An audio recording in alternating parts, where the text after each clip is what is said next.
طاقت کے نشے میں مست ہو جاتے ہیں، ظلم پر اتر آتے ہیں تو ان کا بھی زوال آ جاتا ہے، جیسا کہ باقی قوموں کا زوال آیا۔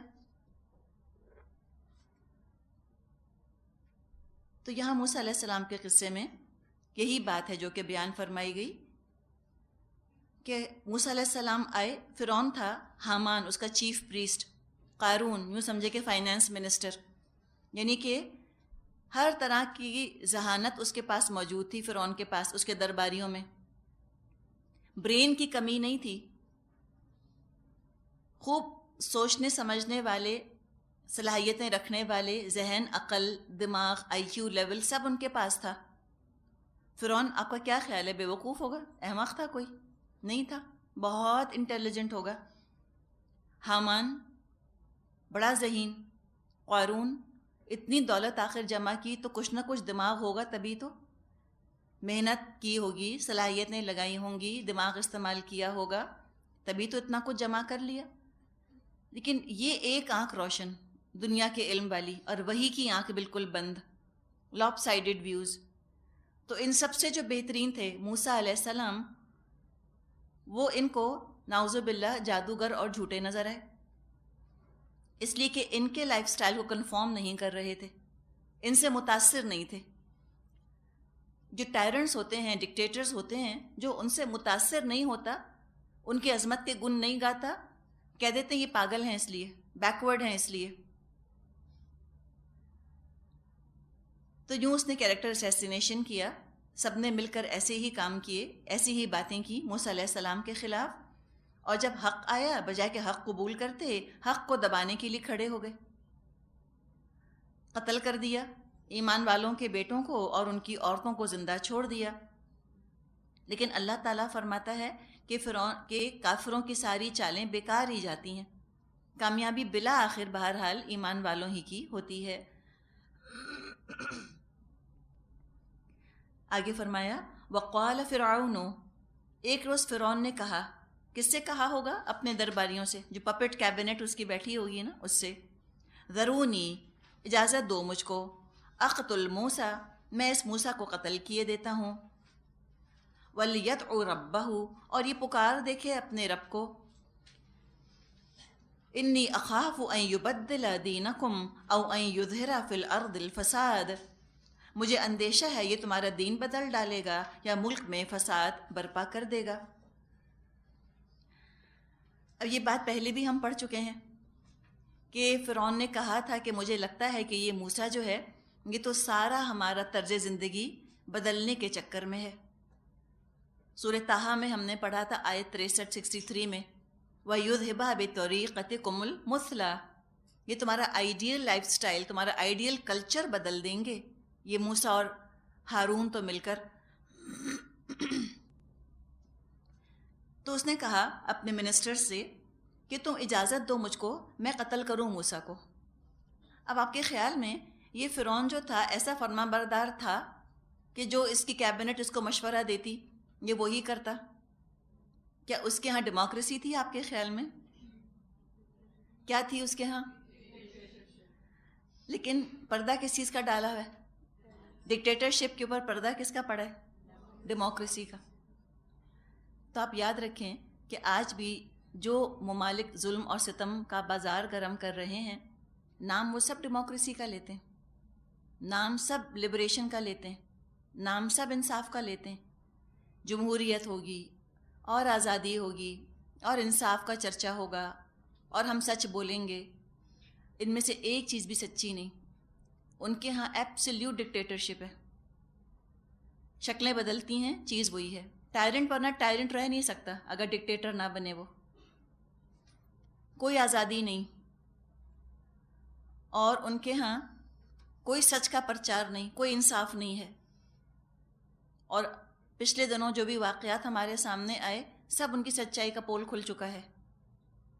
اپنا فائدہ جہاں نظر آتا ہے بڑے سے بڑا جھوٹ بولنے سے، سفید جھوٹ بولنے سے دریغ نہیں کرتے۔ ایک زمانہ تھا ہم مسلمان بڑے متاثر تھے ان کے اخلاق اور کردار سے، امانت، دیانت، شرافت، صداقت کے گن گاتے رہتے تھے کہ ہیں بڑے اچھے ہیں، بڑے شریف ہیں، بڑے سچے، کچھ بھی ہیں، زنا کرتے ہیں، کفر کرتے ہیں، شراب پیتے ہیں، ناچتے ہیں، گاتے ہیں، لیکن سچ تو بولتے ہیں. یہی تاثر تھا نا ہم سب کے اوپر. تب دیکھیں اللہ کے جو کام ہے نا، وَمَا كَيْدُ الْكَافِرِينَ إِلَّا فِي ضَلَالٍ، کافروں کی چالوں کو اللہ کیسے غارت کرتا ہے. ٹھیک ہے، جو بھی حال ہوا ہم مسلمانوں کا ان کے ہاتھوں وہ تو ہے، لیکن ایک فائدہ یہ ہوا کہ ان کا پول سارے کا سارا کھل گیا کہ کوئی چیز WMD کا وجود نہیں. اتنا بڑا جھوٹ بول کے ملک پر انہوں نے حملہ کر دیا، اتنا بڑا جھوٹ بولا. تو اب یہ ہے کہ اس کو ہم انگلش میں کہتے ہیں نا ڈس ایلیوژن ہو جانا.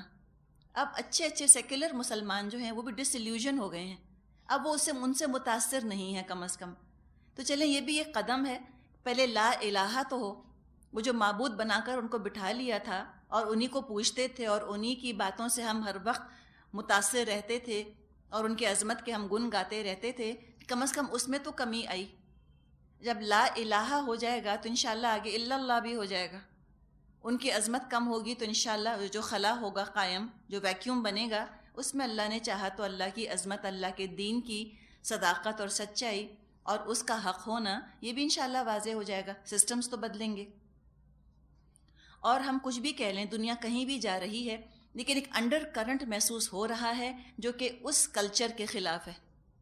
ایک بے حیائی اور اخلاق باختہ جو کلچر بنا ہوا ہے، امورالٹی پر جو مبنی کلچر ہے، اس کے خلاف ہم دیکھ رہے ہیں کہ بہرحال ایک موومنٹ ہے. نہ صرف مسلمانوں کے اندر ہے، غیر مسلموں کے اندر بھی ہے. اس لیے کہ اللہ تعالیٰ نے اخلاق کی حس تو سب میں رکھی ہے نا، ہر انسان میں موجود ہے. ہر انسان کے اندر اخلاقی حس ہے. تو وہاں بھی اگر آپ جا کے بات کریں یا آپ ان کی باتیں سنیں تو ٹھیک ہے، اس حد کو تو نہیں جس حد تک ایک مسلمان سوچتا ہے، لیکن بہرحال کسی نہ کسی حد تک وہ بیزار ہیں اپنے ہاں کی بڑھتی ہوئی بے حیائی سے اور خاندانوں کے ٹوٹنے سے اور خاندانی تعلقات کے ختم ہو جانے سے وہ بھی پریشان ہیں. تو رسول آیا کرتے تھے جو کہ اس ظلم اور استحصال کا خاتمہ کرنا چاہتے تھے. جو ظالم ڈکٹیٹرز ہوتے ہیں ان کی پالیسی کیا ہوتی ہے؟ ایک طرف عوام پر ظلم اور دوسری طرف عوام کی توجہ کو بھٹکانے کے لیے، توجہ ہٹانے کے لیے، ڈسٹریکٹ کرنے کے لیے بے حیائی کا بازار گرم کرنا. یہ چاہتے ہیں کہ ان کو انٹرٹین کر کے رکھو، ان کے نفس کو خوش کرنے والی چیزیں ان کو فراہم کر دو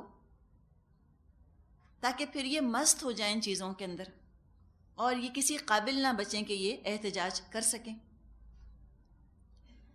تو اس نے کہا تھا کہ تو تمہارا طریقہ زندگی بدلنے کے لیے آ گیا ہے موسیٰ.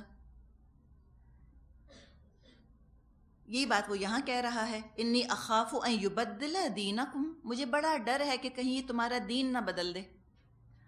ڈر کیا ہے فرعون کو؟ اپنی کرسی کا. اور اپنی خود غرضی پر پردہ کس چیز کا ڈالا؟ بے غرضی کا. کہنے کا مطلب کیا ہے؟ اس کا انداز کیا ہے کہ لوگوں مجھے اپنی فکر نہیں ہے، اپنے پرکس کی، اپنی کنسیشنز کی، اپنی پوزیشن کی فکر نہیں ہے. وہ تو تمہارا درد ہے میرے دل کے اندر، مجھے تمہاری بڑی فکر ہے عوام. میں تو عوامی لیڈر ہوں. ہر ڈکٹیٹر سمجھتا ہے میں عوامی لیڈر ہوں کہ تمہارا مجھے بڑا غم ہے. تمہارا کیا بنے گا اگر میں چلا گیا اور موسیٰ کہیں آ گیا اور موسیٰ کی حکومت قائم ہو گئی تو لوگوں سوچ لو تمہارا کیا ہوگا انجام. یہ انداز بالکل آج یہ نہیں ہے. یہی کفر نے ڈنکے بجائے ہوئے ہیں کہ اگر ہم چلے گئے اور اسلامی نظام آ گیا تو سوچ لو کیا ہوگا. سوچ لو تم ذرا، تمہارا کلچر، تمہارا انٹرٹینمنٹ کیا مزہ رہے گا. سارے فیشن شوز بند، بیوٹی پیجنٹس بند، فلمیں بند، نہ کوئی آسکر، نہ کچھ بھی نہیں ہوگا. تو تمہارا ہوگا کیا سوچ لو. تو انٹرٹینمنٹ کے چھن جانے سے اتنا ڈراتے ہیں عوام کو کہ لوگ خوفزدہ ہو جاتے ہیں. ظلم برداشت کر لیتے ہیں لیکن نفس پر پابندیاں برداشت نہیں کرنا چاہتے. وہ ایگزیکٹلی دنیا میں یہ سچویشن ہے آج. آپ دیکھ لیجئے، ظلم ستم، گھر ٹوٹ رہے ہیں، لوگ پریشان ہیں، خودکشیاں ہو رہی ہیں، طلاقیں بڑھ رہی ہیں، ناجائز بچے ہو رہے ہیں، بڑے بوڑھوں کو دیکھنے والا کوئی نہیں ہے، ڈپریشن ہے اور ٹینشن ہے، سب ہے، سب برداشت کر لیں گے. بس وہ ایک ٹی وی کے سامنے بیٹھ کے اپنے غم بھلانا چاہتے ہیں. ان سے ان کا شراب کوئی نہ چھینے اور ان سے ان کا انٹرٹینمنٹ کوئی نہ چھینے. اسی لیے وہ اسلام سے بہت خوف زدہ ہیں کہ اسلام آ گیا تو بہت کچھ بدل جائے گا۔ اخبار میں ایک بیان ایک زمانے میں آیا تھا، شاید آپ کو سنایا بھی تھا اس کے بارے میں، ٹرکی کا واقعہ ہے۔ ایک بیان تھا، ٹرکش جو کمانڈ ہے ان کی، جو آرمڈ فورسز ہیں، ان کے جو ہیڈ ہیں جنرل سمی زگ اس زمانے میں تھے، آج تو پتہ نہیں کون ہیں، کئی سال پہلے کی یہ بات ہے۔ ان کا ایک بیان آیا تھا، انہوں نے کہا تھا کہ we are the protectors, preservers and guardians of Ataturk's reforms. ہم حفاظت کرنے والے ہیں، قائم رکھنے والے ہیں، دفاع کرنے والے ہیں جو کچھ اتاترک نے ترمیمات کی تھیں، جو ریفارمز لے کر آیا تھا، ہم اس کو بچائیں گے۔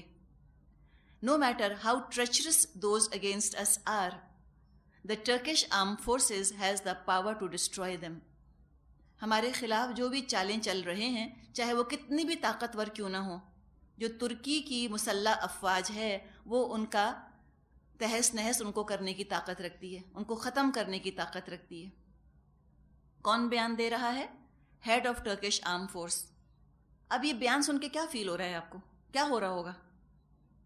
ایسا لگتا ہے جیسے لاکھوں کی فوج جمع ہو گئی ہے ترکی کے بارڈر کے اوپر، ترکی کی سرحدوں پر فوجیں جمع ہو گئی ہیں جو ترکی پر بس حملہ کرنے والی ہیں بھی اپنے ہتھیاروں سے، نیوکلیئر ویپن سے۔ ایسی کوئی بات نہیں تھی۔ یہ جو زبردست یہ بیان دیا انہوں نے، ہوا کیا تھا؟ وجہ اس کی یہ تھی کہ Merve Kavakci appears in the parliament in a ہیڈ اسکارف۔ ایک عورت جو ہے مرو کواکی ان کا نام ہے، وہ پارلیمنٹ میں آ گئی تھیں سر پر اسکارف پہن کر، اس پر انہوں نے یہ بیان دیا ہے۔ آپ ذرا سوچئے، تو یہ 1 میٹر کپڑا جس پر کہ ان کی ٹرکش آرم فورسز کے ہیڈ کو یہ بیان دینے کی ضرورت پیش آ گئی، تو وہ 1 میٹر کپڑا کیا کر سکتا ہے؟ کچھ بھی نہیں کر سکتا۔ لیکن صرف سمبل ہوتی ہیں نا یہ چیزیں۔ جب مسلمان لوٹتے ہیں اپنے دین کی طرف، تو جتنے بھی یہ لوگ ہوتے ہیں جو کہ کفر کے نظام لے کے چل رہے ہوتے ہیں، فوراً ڈر جاتے ہیں، انسیکیور تو ہوتے ہیں نا، اس لیے کہ باطل جو ہے، باطل کی بنیاد تو کچھ بھی نہیں، انسیکیور تو ہوتا ہی ہوتا ہے وہ۔ تو ان سمبلز کو دیکھ کے پھر وہ بہت ڈر جاتے ہیں، جیسے کہ فرعون ڈر گیا ایک عصا کو دیکھ کر اور ید بیضاء کو دیکھ کر، اس کا حال خراب ہو گیا کہ یہ تو تمہیں ملک سے نکال دیں گے اور پتہ نہیں کیا کر دیں گے، اور یہ تو فساد مچائیں گے، یہ تو ٹیررسٹ لگتے ہیں مجھ کو۔ تو مجھے بتائیں کیا تبدیلی آئی ہے؟ ان یظہر فی الارض الفساد، یہ زمین میں فساد مچائے گا، ٹیررسٹ لگتے ہیں مجھ کو تو موسیٰ بھی اور ہارون بھی، دونوں کے دونوں، نعوذ باللہ۔ آج یہی ہے نا، جو عورت سر پہ اسکارف پہن لے، جو مرد داڑھی رکھ لے، یا نام اس کا محمد ہو، یا وہ نماز پڑھ رہا ہو، کہہ دیتے ہیں ٹیررسٹ ہے۔ اب یہ ان کی مرضی، یہ تو آج کی کوئی نئی بات تو نہیں سوجی ان کو، ہزاروں سال پہلے کفار ایسی ہی باتیں کیا کرتے تھے۔ اب جب اتنا ڈرایا دھمکایا اس نے، تو یہاں پر موسیٰ علیہ السلام کا قول آ رہا ہے، وَقَالَ مُوسَىٰ إِنِّي عُذْتُ بِرَبِّي وَرَبِّكُم مِّن كُلِّ مُتَكَبِّرٍ لَا يُؤْمِنُ بِيَوْمِ الْحِسَابِ۔ موسیٰ علیہ السلام نے کہا، میں نے تو ہر اس متکبر کے مقابلے میں جو یوم الحساب پر ایمان نہیں رکھتا، اپنے رب اور تمہارے رب کی پناہ لے لی ہے۔ فوراً موسیٰ علیہ السلام نے اس ہستی کو پکارا جس ہستی کا نام بلند کرنے وہ کھڑے ہوئے تھے، رب کو پکارا، اللہ کو پکارا۔ اور ہر داعی کا یقین ہونا چاہیے کہ میرا رب میرے ساتھ ہے۔ موسیٰ علیہ السلام پیچھے نہیں ہٹے کہ بس میں ہوں اور ایک ہارون، ہم دو کیا کر لیں گے، یہ فرعون اور اس کی طاقت اور یہ اس کی سلطنت، یہ تو ہمارا حشر خراب کر دے گا۔ کوئی خوف نہیں، خوف تھا بھی تو دبایا۔ ذمہ داری جو ہے، ذمہ داری خوف کو لے جاتی ہے، ذمہ داری کا احساس خوف پر قابو پا لیتا ہے۔ تو ذمہ داری تھی ان کے اوپر دین کا پیغام پہنچانے کی، تو انہوں نے اپنے رب کو پکارا، خوف کو دبایا، اللہ سے دعا کی کہ اللہ کی میں پناہ حاصل کرتا ہوں، میرا بھی رب ہے، تمہارا بھی رب ہے۔ ہر اس متکبر سے میں اللہ کی پناہ لیتا ہوں جو کہ آخرت کے حساب کا اندیشہ نہیں رکھتا۔ اور یہ حقیقت ہے کہ تکبر آتا ہی وہاں پر ہے جہاں انسان آخرت سے غافل ہو جائے، انڈیپینڈنٹ سمجھنے لگ جائے اپنے آپ کو۔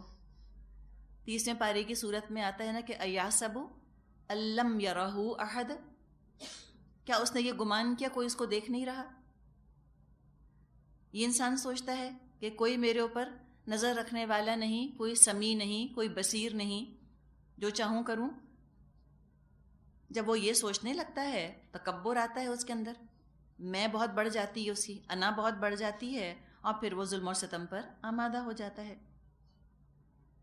اب کیسے اللہ تعالیٰ نے فرعون کے ساتھیوں ہی میں سے ایک شخص کو اٹھایا جو موسیٰ علیہ السلام کا ساتھی بنا، اس کا آگے ذکر آ رہا ہے۔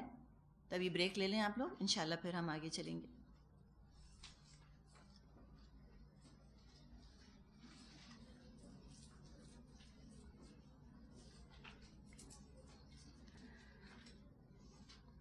اعوذ باللہ من الشیطان الرجیم، بسم اللہ الرحمن الرحیم۔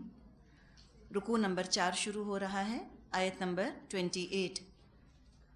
وقال رجل مؤمن من آل فرعون یکتم ایمانہ۔ اس موقع پر آل فرعون میں سے ایک مومن شخص جو اپنا ایمان چھپائے ہوئے تھا بول اٹھا۔ کیا بول اٹھا؟ یہ آگے دیکھتے ہیں۔ پہلے یہ دیکھتے ہیں کہ یہ رجل مومن من آل فرعون کون تھا۔ نام اس کا کیا تھا اللہ ہی بہتر جانتا ہے، لیکن روایات میں یہ بات آتی ہے کہ یہ شخص موسیٰ علیہ السلام کے ساتھ کا کھیلا ہوا تھا، یعنی موسیٰ علیہ السلام جب فرعون کے محل میں پرورش پا رہے تھے تو یہ بھی ان کے ساتھ ہی ہوتا تھا، یعنی موسیٰ علیہ السلام کا اور اس مومن آل فرعون کا بچپن ساتھ گزرا۔ پھر سورہ قصص میں ہم نے پڑھا تھا کہ ایک قبطی مارا گیا تھا موسیٰ علیہ السلام سے، اور ایک شخص آیا تھا بھاگتا ہوا، اور اس نے موسیٰ علیہ السلام کو خبر دی تھی کہ آپ کے قتل کا فیصلہ ہو چکا ہے، لہٰذا آپ کہیں چلے جائیے۔ کچھ علماء کا کہنا ہے کہ وہ شخص یہی تھا مومن آل فرعون۔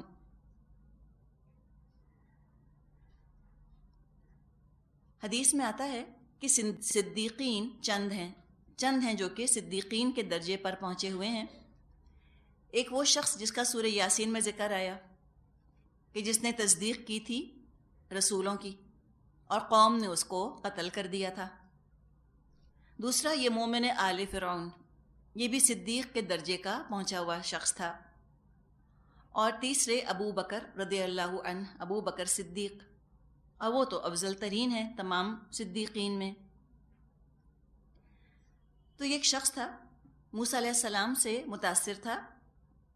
جب موسیٰ علیہ السلام نے دعوت پیش کی توحید کی، یہ ایمان لے آیا موسیٰ علیہ السلام پر، لیکن لوگوں کے سامنے اقرار نہیں کیا۔ یکتم ایمانہ، اپنا ایمان اس نے چھپایا ہوا تھا۔ اس کیپیسٹی میں دین کا فائدہ زیادہ ہو رہا ہوگا، اس لیے اس نے اپنا ایمان چھپایا ہوا تھا۔ جی فرعون کے اندر جو فرعون کی کیبنٹ ہوتی ہوگی، جو میٹنگز ہوتی ہوں گی، اور یوں سمجھیں کہ جو راز ہوتے ہوں گے، وہ راز یہ جانتا تھا، اور پھر یہ راز آ کر موسیٰ علیہ السلام تک پہنچا دیا کرتا تھا، جس سے کہ موسیٰ علیہ السلام کو اور دین کی دعوت کو فائدہ پہنچتا تھا۔ اگر یہ اپنا ایمان ظاہر کر دیتا تو پھر اس طرح وہ دین کے لیے فائدہ مند ہو سکتا ہے، نہ ہو سکتا۔ تو اس نے اپنا ایمان چھپایا ہوا تھا، یوں سمجھے کہ انڈر کور ایجنٹ کے طور پہ یہ شخص کام کر رہا تھا۔ اپنے ایمان کو چھپا کر اسلام کو فائدہ دینا، اس کی مثالیں ہمیں اپنی تاریخ میں، اسلام کی تاریخ میں بھی ملتی ہیں۔ غزوہ احزاب کے موقع پر کفار کے درمیان جو پھوٹ ڈالی تھی، مشرکین مکہ اور یہود کے درمیان، بنی قریظہ کے یہود کے درمیان جو پھوٹ ڈالی تھی، وہ نعیم بن مسعود رضی اللہ عنہ نے ڈالی تھی۔ وہ آئے تھے اور نبی اکرم صلی اللہ علیہ وسلم کی خدمت میں حاضر ہوئے تھے اور فرمایا تھا کہ میں مسلمان ہو گیا ہوں، مگر میری قوم کو علم نہیں، لوگ نہیں جانتے۔ پھر جو کام انہوں نے کیا، ہو سکتا ہے ڈکلیئرڈ مسلمان وہ کام نہ کر سکتا۔ تو یہاں بھی ایک شخص ہے جس نے اپنا ایمان چھپایا ہوا ہے، لیکن اس کا فائدہ دین ہی کو بہت پہنچ رہا ہے، اس کے ایمان کے چھپانے کا۔ تو اس نے کہا اتقتلون رجلا ان یقول ربی اللہ، کیا تم ایک شخص کو صرف اس بنا پر قتل کر دو گے کہ وہ کہتا ہے کہ میرا رب اللہ ہے؟ ابو بکر رضی اللہ عنہ نے بالکل یہی الفاظ فرمائے تھے جب لوگ نبی اکرم صلی اللہ علیہ وسلم پر حملہ کر رہے تھے. یہی کہا تھا کہ اتقتلون رجلا ان یقول ربی اللہ، کہ تم ایک شخص کو صرف اس لیے مار ڈال رہے ہو کہ وہ کہتا ہے کہ اللہ میرا رب ہے. آگے فرمایا وَقَدْ جَاءَكُمْ بِالْبَيِّنَاتِ مِنْ رَبِّكُمْ وَإِنْ يَكُ كَاذِبًا فَعَلَيْهِ كَذِبُهُ وَإِنْ يَكُ صَادِقًا يُصِبْكُمْ بَعْضُ الَّذِي يَعِدُكُمْ إِنَّ اللَّهَ لَا يَهْدِي مَنْ هُوَ مُسْرِفٌ كَذَّابٌ. حالانکہ وہ تمہارے رب کی طرف سے تمہارے پاس بینات لے کر آیا ہے، اگر وہ جھوٹا ہے تو اس کا جھوٹ خود اسی پر پلٹے گا، لیکن اگر وہ سچا ہے تو جن ہولناک نتائج کا وہ تم کو خوف دلاتا ہے ان میں سے کچھ تو تم پر ضرور ہی آ جائیں گے. اللہ کسی ایسے شخص کو ہدایت نہیں دیتا جو حد سے گزر جانے والا اور جھوٹا ہو. اب انہوں نے یہاں پر کہا کہ دیکھو دو ہی امکانات ہیں، یا تو یہ شخص یعنی موسیٰ علیہ السلام یا تو یہ سچے ہیں یا جھوٹے ہیں. اگر یہ جھوٹے ہیں تو چھوڑ دو ان کو ان کے حال پر، قتل کیوں کرتے ہو؟ اور اگر یہ سچے ہیں تو پھر تم ذرا سوچ لو کہ تمہاری کیسی شامت ہے جو کہ آنے والی ہے. اب امیجن کریں دربار پورا سجا ہوا ہے، فرعون بھی سن رہا ہے، اس کے درباری بھی سن رہے ہیں، سب کے دلوں پر سب کے حواسوں پر بہرحال حق جو ہے وہ اثر تو ڈال رہا ہوگا. تو یہ کھڑے ہو کے انہوں نے تقریر کی اور یہ بھی ساتھ ساتھ کہہ دیا کہ اللہ کسی حد سے گزر جانے والے اور جھوٹے کو ہدایت نہیں دیتا. اس میں بھی آپ دیکھیں بات کس قدر خوبصورت ہے، یعنی کہ نعوذ باللہ اگر تمہارا گمان یہ ہے کہ موسیٰ علیہ السلام جھوٹے ہیں تو اللہ ان کو ہدایت نہیں دے گا، اللہ نمٹ لے گا. اور اگر تم جھوٹے ہو، تم مسرف ہو، تو تم بھی سوچ لو اپنا پھر کہ تمہاری کیسی شامت ہے جو کہ پھر آنے والی ہے. یا قومی، اے میری قوم، لکم الملک اليوم ظاہرین فی الارض فمن ینصرنا من بأس اللہ ان جاءنا. اے میری قوم کے لوگو، آج تمہیں بادشاہی حاصل ہے اور زمین میں تم غالب ہو، لیکن اگر اللہ کا عذاب ہم پر آ گیا تو پھر کون ہے جو ہماری مدد کر سکے گا؟ تو اس نے ذرا سا لوگوں کو جگانے کی، جھنجھوڑنے کی کوشش کی کہ آج تو بادشاہی تمہاری ہے، تم غالب ہو. اس میں بھی ایک طرح کی ان کو ترغیب دی جا رہی ہے کہ اتنا پاور تمہارے پاس ہے، کوئی تمہارا کیا بگاڑ لے گا، تمہیں کیا خدشہ ہے، کیا اندیشہ ہے، کچھ نہیں بگڑے گا تمہارا، سب کچھ تمہارے پاس رہے گا، تم ایمان لے آؤ، کوئی حرج نہیں. لیکن اگر تم ایمان نہ لائے اور اللہ کا تم نے غضب اگر بھڑکایا اور اللہ کا عذاب اگر آ گیا تو بتاؤ پھر ہماری مدد کون کرے گا، پھر ہمارا کیا بنے گا؟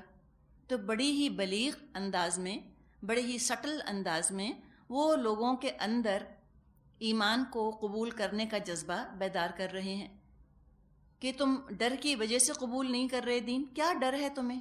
اپنے ڈر کو اینالائز کر لو، کیا فیئرز ہیں، کیا فوبیاز ہیں، کیا انسیکیورٹیز ہیں، کون سے اندیشے وسوسے ہیں جن کی وجہ سے تم ایمان نہیں لا رہے؟ تمہیں تو کسی کا بھی ڈر نہیں، تم ایمان لے آؤ. آج بھی بادشاہت تمہاری ہے، کل بھی بادشاہت تمہاری قائم رہ جائے گی. لیکن اگر تم ایمان نہ لائے تو بڑا خطرہ ہے کہ بادشاہت بھی جائے گی، ایمان نہ لا کر آخرت کا نقصان اور بادشاہت کا چلا جانا، یہ بھی دنیا کا نقصان بھی سامنے آ سکتا ہے. قال فرعون ما اریکم الا ما ارى وما اہدیکم الا سبیل الرشاد. فرعون نے کہا میں تو تم لوگوں کو وہی رائے دے رہا ہوں جو مجھے مناسب نظر آتی ہے، اور میں اسی راستے کی طرف تمہاری رہنمائی کرتا ہوں جو کہ ٹھیک ہے. رشاد، رشد پر مبنی چیز، عقل یا ہدایت پر مبنی چیز، جس کو ہم کہیں ریزنیبل طریقہ، ریشنل پوائنٹ آف ویو. تو بڑا ریشنلسٹ بن کے کہا کہ دیکھو جو چیز میرے خیال میں مناسب ہے، میرے خیال میں درست ہے، وہی چیز میں تمہارے لیے بھی چاہتا ہوں، وہی چیز میں تمہارے سامنے بھی رکھ رہا ہوں. حالانکہ یہ جھوٹ بول رہا ہے. ہم نے پڑھا تھا سورہ نمل میں کہ فرعون کو حق نظر آیا تھا، لیکن ظلم و علوا، ظلم اور زیادتی اور اعلیٰ بننے کے لیے اس نے حق کا انکار کر دیا۔ وہ پہچان گیا تھا کہ موسیٰ علیہ السلام جادوگر نہیں ہیں، یقیناً اللہ کے رسول ہیں، لیکن اپنی کرسی، اپنی سلطنت، اپنی طاقت کو بچانے کے لیے اس نے پیغمبر کے پیغام کو جھٹلا دیا۔ تو جو اس کی اپنی رائے تھی وہ رائے لوگوں کے سامنے پیش نہیں کی، لیکن کہہ کیا رہا ہے کہ وہی رائے تم کو دے رہا ہوں جو مجھ کو مناسب نظر آتی ہے۔ یعنی پریٹینڈ کیا کر رہا ہے کہ میں نے بڑا غور و خوض کیا، میں نے سب کچھ سوچا، بالکل کھلے دل سے، بہت نیوٹرل ہو کے میں نے موسیٰ علیہ السلام کی دعوت کے بارے میں غور کیا، مجھے تو غلط لگتی ہے، میرے خیال میں ٹھیک نہیں، اور میں تم کو ریزنیبل طریقہ بتاتا ہوں۔ وقال الذی آمن، وہ شخص جو ایمان لایا تھا اس نے کہا۔ اب آپ دیکھیں اس کا مطلب ہے کہ اس کو فرعون کے دربار میں اچھی خاصی بلند پوزیشن، کوئی بلند مقام حاصل ہوگا، کہ یہ بالکل ٹکر کی گفتگو کر رہا ہے فرعون کے ساتھ، یعنی کوئی چھوٹا موٹا کارندہ نہیں ہوگا، بہت اعلیٰ مقام یہ رکھتا ہوگا وہاں پر۔ ایک اور بات اس سے پہلے کہ آگے ہم اس کا قول پڑھیں، یہ دیکھیں کہ اتنا اعلیٰ یہ مقام رکھتا تھا فرعون کے دربار میں، ٹھیک ہے، کوئی منسٹر ہوگا، آپ کا کیا خیال ہے غریب ہوگا یا امیر؟ امیر ہوگا۔ اس کا گھر کیسا ہوگا؟ اچھا بڑا جیسا ہوگا یا ایسے کوئی ہوگا چھوٹا موٹا؟ بڑا گھر ہوگا نا، محل وحل ہی، ان کے چھوٹے چھوٹے محل ہی ہوا کرتے تھے، ان کے اپنے جو ان کے وزراء وغیرہ ہوتے تھے ان کے بھی۔ یہ بات اس لیے ہم کر رہے ہیں کہ بعض دفعہ آپ کہیں درس میں جائیں یا آپ کچھ کتابیں پڑھیں، ان میں ایک قصہ آتا ہے۔ قصہ یہ ہے کہ ایک بادشاہ تھا، اور ایک دفعہ ایک شخص اس بادشاہ کے محل کی چھت پر پکڑا گیا۔ لوگوں نے اس سے پوچھا کہ بھئی تم یہاں کیا تلاش کر رہے ہو؟ اس شخص نے کہا میرا اونٹ کھو گیا ہے، میں اپنا اونٹ ڈھونڈنے کے لیے آیا ہوں۔ لوگ ہنسنے لگ گئے، لوگ کہنے لگے کہ بادشاہ کے محل کی چھت پر اونٹ کیسے آ سکتا ہے؟ اس شخص نے کہا کہ جب بادشاہ کے محل کی چھت پر اونٹ نہیں آ سکتا تو محل میں رہنے والے ہدایت کیسے پا سکتے ہیں؟ اس محل میں رہنے والا ہدایت کیسے پا سکتا ہے؟ اور یہ کہہ کر وہ چلا گیا۔ اور پھر واقعہ یہ آتا ہے، میرا خیال ہے کہ واقعہ یوں کنٹینیو ہوتا ہے کہ بادشاہ کے دل پر بھی بڑا اثر ہوا، بادشاہ نے بھی اپنا محل چھوڑ دیا اور جنگلوں میں نکل گیا۔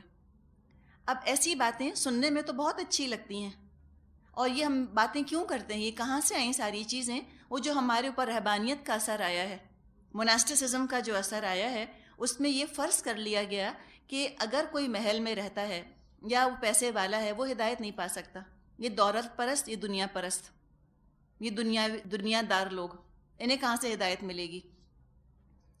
اب یہ جو مومن آل فرعون ہے، پیسے والا ہے، اچھے گھر میں رہتا ہوگا، اسے ہدایت ملی کہ نہیں ملی؟ تو کیا پیسہ رکاوٹ بنتا ہے ہدایت کے لیے؟ یہ ایک کمیونسٹک ایٹیٹیوڈ جو ہے نا، یہ اسلام کے مزاج کے ساتھ نہیں چلتا۔ یہ ہے غیر ضروری سختی، غیر ضروری تنگی کرنا دین کے اندر۔ ہدایت کسی کا گھر، کسی کا لباس نہیں دیکھتی، ہدایت یہ نہیں دیکھتی کون محل میں رہتا ہے، کون جھونپڑی میں رہتا ہے۔ ہدایت دیکھتی ہے کہ دل کا حال کیا ہے، کیا تمہارے دل کے اندر مسکینی ہے، کیا دل کے اندر دنیا سے بے رغبتی ہے؟ اگر دل بے رغبت ہے دنیا سے اور آخرت کی طرف راغب ہے، اگر دل میں اللہ کی محبت ہے، تو انسان محل میں رہتا ہو یا جھونپڑی میں رہتا ہو، انشاءاللہ ہدایت ملے گی۔